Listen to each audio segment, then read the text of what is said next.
All right, what's up? How you doing? My name is Chance. It's just gonna be my first actual official video for this page. Gonna be talking a lot about sports content in general, some Omaha based. That's where I'm from. So maybe talking some Terrence Crawford probably from time to time. Mainly gonna be talking Ravens and Warriors. I'm from Omaha, so we have no sports team. So or from Nebraska, so we have no pro sports team, so we can just pick a team. I feel like so.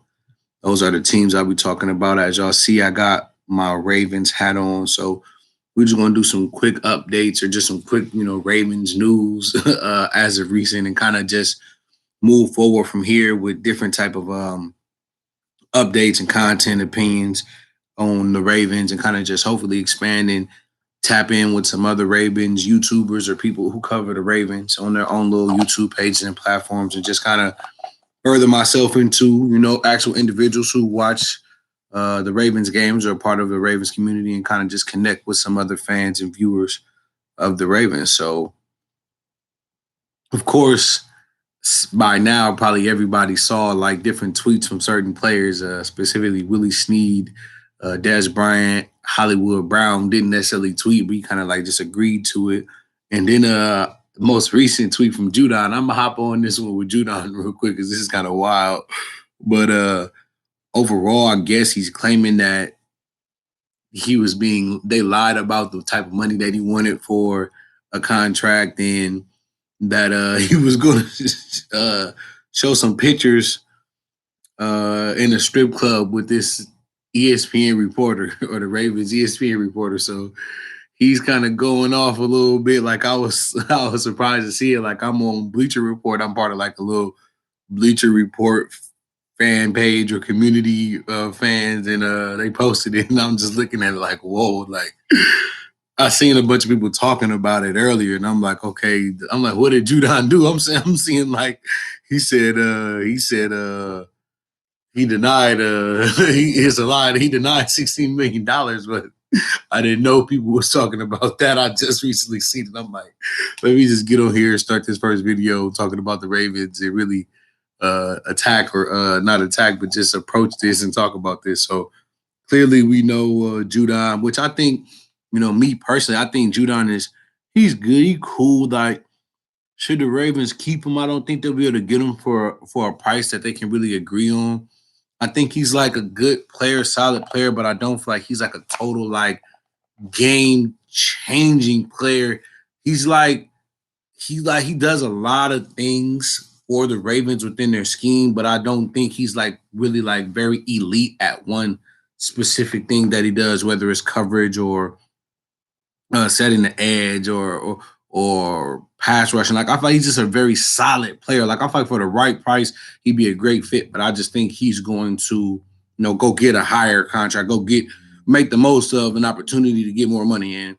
That makes sense when you are a player and you in the NFL, and you have a limited amount of time in which you can actually be productive or make money in the league. And previously he's been on lower paying deals, so I think he's going to get that money. But this right here is I see both sides of it. Like I feel like, of course, he's upset about something being said about him, but to take it that far is kind of like extra, like low key jeopardize something that man has going on with his wife. So I think he got to like cross the line. Maybe something that teams don't like and look at, and it could depreciate his value, or maybe he'll be able to find a way to, argue on his behalf that individuals shouldn't speak falsely about things that he's done or report false accusations about him. So this is interesting. We will definitely see where this goes, but it could potentially impact how he is looked at in the future as a free agent with other teams, especially potentially the Ravens, because this reporter is a Ravens reporter. So we'll have to see about that for sure. But some more social media news or info that dropped was recently Willie Snead made some comments basically saying, In order to be a number one wide receiver, you need an offense that's going to set you up to do that. You need an offense that's going to give you the amount of attempts, the amount of passes your way in order to really prove whether you're a number one receiver or not. And then, of course, we know Hollywood Brown, he came in and, put the 100 emoji, which we all know that's basically agreeing with her, saying that's a fact. And I mean, me personally, of course, Willie Snead is probably not coming back. And I think this is less about Willie Snead coming back and just more about the offense and the philosophy as a whole and the real issues within the Ravens offense and the potential into the future to become a detriment, not just for wins and losses as a team, but also for Lamar Jackson and just wide receiver development. And we know the Ravens brought in a new wide receiver coach. I saw that they just actually uploaded an interview with the actual coach. So I'll be checking that out here in a little bit and just seeing what that's about and getting a feel for who he is. But hopefully the new coaches that they bring in on the offensive end will help and really progress the players. But the philosophical issue that I think Willie Snead is talking about and even Hollywood agreed with is the fact that we all know, if you're really a Ravens fan, that they don't throw the ball much and there's lack of creativity and diversity with the throws or the calling plays and the concepts and the routes. And many people within the community have done great videos and research, showing whether it's through film or just giving, different perspective on it. And they've allowed you to really see, hey, the Ravens have multiple issues within their passing game via Lamar missing certain throws, via pass concepts that they're using, via issues in the pass protection, and just the lack of play calls on down and distance, and or the lack of creativity in the play calls and down and distance. So there's a conundrum of things going on with the offense. As we all know, Willie Snead is probably not coming back. So he's just really just speaking truth to power and just saying what pretty much anybody who watches the Ravens can see and understand, which is the offense in regards to the passing game is lacking. It leaves a lot to be desired. So, well, what they have going on right now with Hollywood agreeing with that, I hope it just furthermore sends a message to the team that pretty much your main playmaker, your top three playmaker on offense outside of Mark Andrews and Lamar Jackson is in agreement with this, and not to necessarily take issue with it, but just to look at and really become self-reflective on the offense. Because overall, Hollywood is going to be with the Ravens unless they want to get rid of him, which I don't think they will until the end of his rookie contract. And if he gets resigned or extended, we don't know what will happen in the future. But overall, Hollywood, I don't think, doesn't want to be with the team, but he's just supporting people speaking honestly about the team. And I feel like there may be that issue with coaches just being somewhat not open to listening to players' opinions or players' views, because I feel like this should be something that really Hollywood would talk to the coaches and talk to the staff about Harbaugh and Greg Roman. But to agree with it online kind of lets me know, or makes me kind of feel like they may not have that type of relationship where they're all the way 100% comfortable just going and talking to coaches and telling the coaches exactly how they feel about what's going on or improvements that need to be made. Do I feel like Hollywood should get 100 targets in a season? I mean, I would like to see him get maybe close to that, up to that. I would like to see him in the slot a little bit more. I mean, I heard somebody else make a good point. I forget who it was, that, when you do put him in the slot, you risk him getting hit a little bit more. But I feel like if you can kind of keep him on deeper route concepts and going, vertically down the field, that could help prevent some of that. And he still has a knack for getting down and getting out of space. So I still think in the slot he'll flourish. And I think he should be used more in the slot. But I really agree with what Willie Snead said. And I hope that the coaches take that to heart, that Hollywood agrees with it, because they have Hollywood. Hollywood is a playmaker, and Hollywood is Lamar's best friend. So those are things that you have to keep into account. And I mean, you also have to wonder, does Lamar agree with this? How many other players agree with this? So there may be some overall,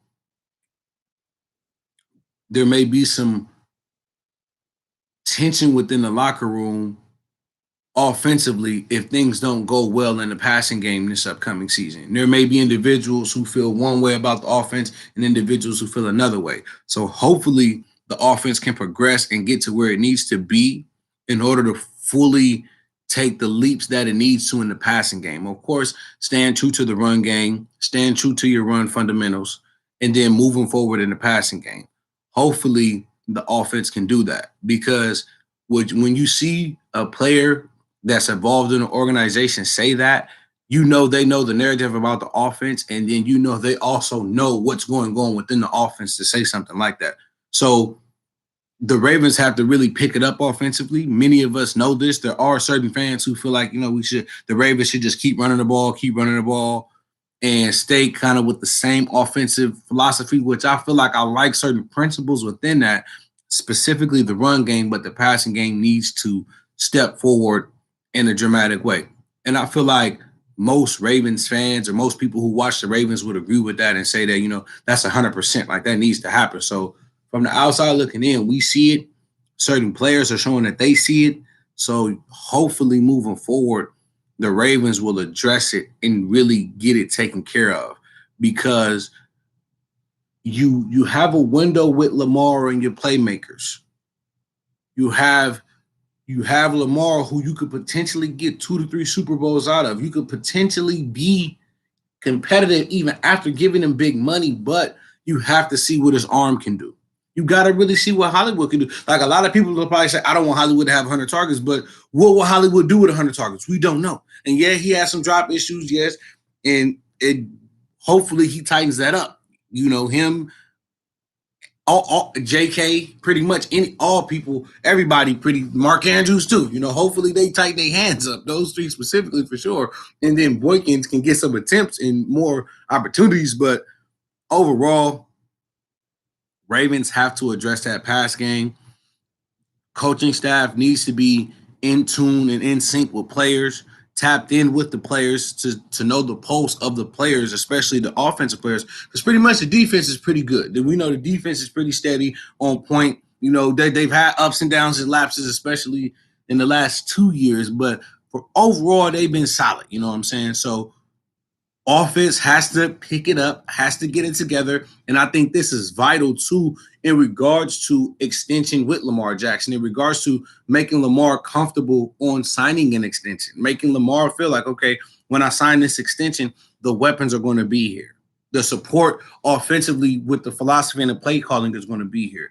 Playing to my strength is going to be what we're doing, and not solely or a majority of my leg strength and my ability to be elusive and make plays with my legs, but enhancing my arm strength, enhancing my timing, throwing people open, all of the things that we know we want to see Lamar do in the passing game. Because at certain points in the game when we know, or it was certain games when the Ravens just had to pass, at certain points in the game, it would almost look like, are y'all practicing passing plays? Like, are y'all all around, whether it was the concepts and the throw and the protection, or one of the three? It just, at certain points, it looks like y'all are only practicing run plays and run fits and run reads, and y'all doing like limited time on pass plays. So they really have to work on focusing on getting the pass game where it needs to be, to really push this window with Lamar and to really change the narrative and be competitive into the future. Because at the end of the day, we all know, I don't care how Kansas City looked in the Super Bowl, you going to have to go through Kansas City or probably see Kansas City.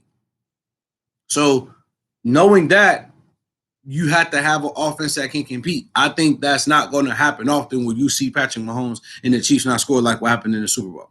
So get it together, Ravens. Get it together, G-Roll. They brought in offensive additions, so hopefully they help and assist with getting things where they need to be. Get it together, Harbaugh. Tap in with the players, know the pulse of the players, and truly release the cuffs off Lamar. Let him start throwing the ball, enhance and advance the offense, and see what you really got. See what you got in Duvernay. See what you really got in Boykins. See what you really got in Hollywood. What you really got, because we know what you got in Hollywood and Andrews for sure, but we really don't know what Duvernay can really do. We really don't know what Boykins can really do. We really don't know what Lamar can do passing the ball 25 to 30 times a game. Maybe 35 if you down, but 25 to 35 to 30 times a game, I think is great for Lamar. right in that mesh point, right in that point of I'm throwing just enough, but I'm getting maybe 3 or 4 scrambles, and I'm doing maybe 4 design runs, rushing the ball 8 to 9 times, only maybe 2 or 3 design runs, everything else off the pass, getting Lamar comfortable with reading that pocket, maneuvering in that pocket, knowing when to stay strong in that pocket and not try to evade it, but just step up. All of that pocket presence is going to develop when you really have Lamar out there throwing that ball, dropping back and getting it going. So hopefully that's what the Ravens do. It's not a coincidence that Hollywood agreed with what Willie Snead said, and it's not a coincidence that Willie Snead said what he said. And even Dez Bryant got in on a little action too. And a lot of what he said, if you really follow the team, it will make sense and it will be pretty much on point. So just got to overall push that offense, the passing game especially, and really make the improvements needed for the team to move forward. We'll see what happens with the whole Matt Judon and free agency. I didn't think the Ravens were going to bring him back anyway. So with what he said about the reporter, that may just put a full cap on that. But we'll see. They'll definitely have to figure out something in the pass rush and pass rusher department, the outside linebacker department. But that will be to come. So I appreciate anybody who sits down and watches this video in its totality, and I'll be coming with more Ravens content and reviews and just talking about different rumors, the draft, upcoming off-season things that are going on, and just keeping you tapped in with the Ravens from my perspective. So I appreciate y'all. Have a nice day.